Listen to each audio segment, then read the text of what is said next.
What's the connection between bias and shame? I'm Annie Gibbins. Women's Biz Leaders starts now.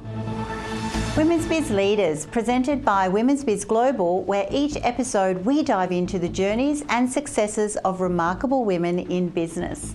In this episode, we delve into the intricacies of bias, exploring both its challenges and potential solutions.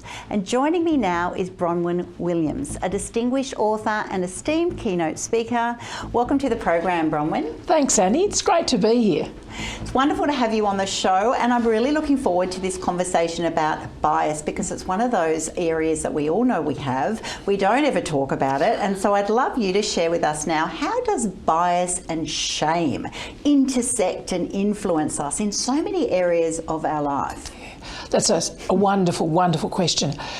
What I have observed as I've done work in presentations and workshops around unconscious bias is that I had observed that there would be somebody always who would push back and say, oh, I'm not sexist, I'm not racist, whatever the issue was.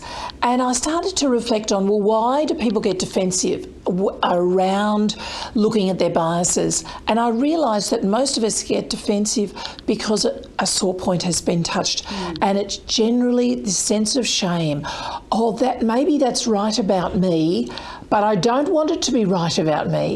And so we feel shame around the possibility that we could have a bias that does not sit with our values. So how do all these, the hidden nature, I suppose, of bias, how does this then affect our workplace environments? When we go to work and we show up with these biases, we don't want to talk about them, it's got to have a huge impact. It does have a huge impact, and it impacts every area of the workforce, from hiring and retention through work practices, work assignments, even sort of people exiting the company. And what it does is that it, in a sense, bias categorises people into groups, and we do it quite unconsciously. These are the people I trust, these are the people I'm going to dismiss. These people are like me, therefore, okay, they're my group.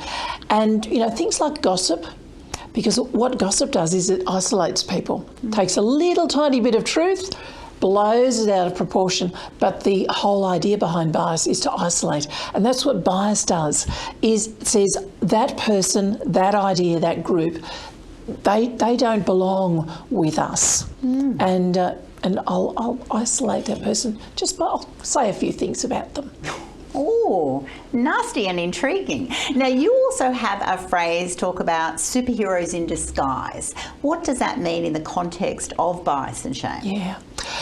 One of the things that I discovered for myself in my own journey as a woman and a woman as a leader is that I had grown up, like many women, with the narrative of sit down, be quiet, play small. Yes. And it has literally taken me decades to, first of all, identify that was a reigning narrative in my life, but also then to realise that I didn't have to live out of that narrative anymore. And I wanted to, as a keynote speaker, talk to women and reassure them, remind them of their power. I had an amazing random dinner conversation and with somebody I had never met before, and one question he said to me was, who are you giving your power away to? Oh, good question. It's a great question, and I immediately recognised that I give my power away to men because that's what I'd been taught to do. So as women start to tap into their own power, they must recognise that they also have biases. We face bias, we face gender bias, we face sexist bias, we face ageist bias, but we have to recognise that we've got stories and narratives that have shaped biases in us, like, oh, I'm too old to be doing that, I'm too young to be doing that, I'm too fill in the blanks. Exactly, and I get that every week with coaching people of, well, am I too old? Am I too fat, too thin, too something or other? It's absolutely incredible. So how do these biases shape our perceptions, the decision making that we do, the behaviours that we have on a daily basis? It can alter absolutely every part of your future, right?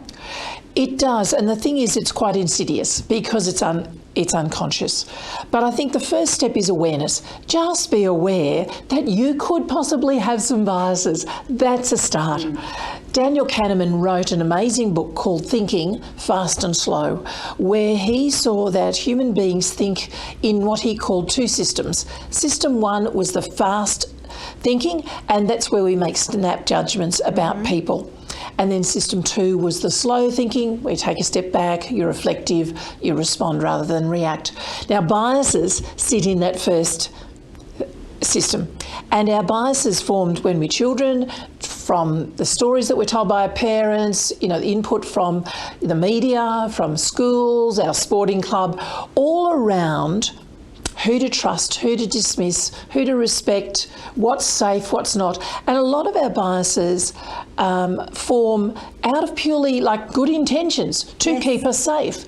However, it's when, say, I've had a bad example or a bad situation with somebody, say somebody of a different race, and then when I meet someone of that same race in the workplace, I assume, I make an assumption, I have an expectation that they will treat me the way this other person did. So that's our bias, our prejudice. They're the way we can be treating someone totally unfairly because they remind us of somebody else. Absolutely. I mean, I've even met people who don't like someone because of someone they didn't like had that same name. It's amazing how crazy things just get put into our brains and really, lay their tracks to distort our perspective moving forward. So what strategies can you share with our viewers today that they could, first of all, become aware of those biases and then really start responding to them? So it's awareness, recognising the variety of them and how they're impacting them.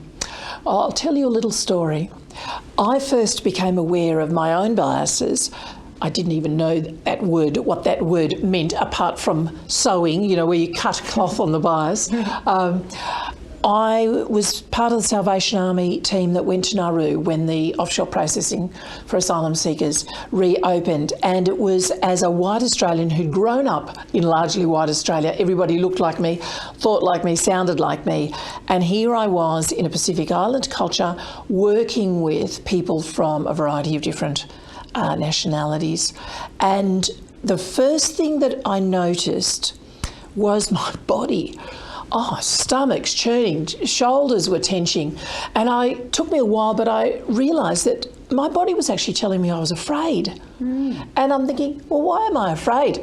You know, the asylum seekers were in a camp, there were fences, security guards, and I thought around what has happened in my life that makes me feel afraid, not just in an unusual or uncomfortable situation, but in this situation. And I thought back over my life, like I would have said I didn't have a racist bone in my body, but I started to reflect on the different stories that I'd been told as a child about if you were different to me, then you were wrong. And I realised that I'd learnt that difference was a threat. And then I thought, all of these people, whether they were the Nauruans or whether they were the asylum seekers from, Afghanistan and Pakistan and Iran and Iraq, they were so different to me. And so I was making an assumption that these people were a threat. So the process that I use now and that I teach is, first of all, listen to your body. What are the cues? They can be physical, like, the churning stomach, or they can be emotional, feeling uncertain, frustrated, maybe even angry. So look for the cues. Second, ask some questions. Questions are key. What's going on? What has just happened? Why is this different to what I normally experience? Then third, look at the narratives. What are the narratives that from your own life that have shaped your thinking? And then you can identify what the bias might be. For me, it was identifying my own racist bias and white privilege, but it could be identifying a sexist bias, could be identifying an ageist bias. Sure. It's not limited just to one side of bias. Thank you so much for those tips and for your personal sharing. It really helps me connect with it, and I'm sure our viewers as well.